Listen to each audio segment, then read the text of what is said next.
Ang lungsod ng Cebu ay ang tinaguriang the oldest city in the Philippines at kilala rin bilang Queen City of the South.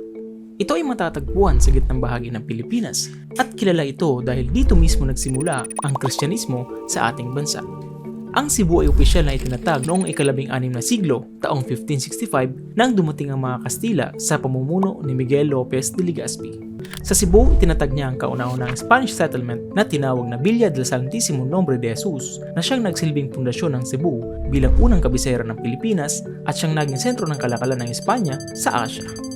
Isa sa makasaysayang lugar na matatagpuan sa Cebu ay ang Magellan's Cross, isang simbolo na itinayo ng Magellan bilang tandaan sa pagdating ng Kristyanismo sa Pilipinas.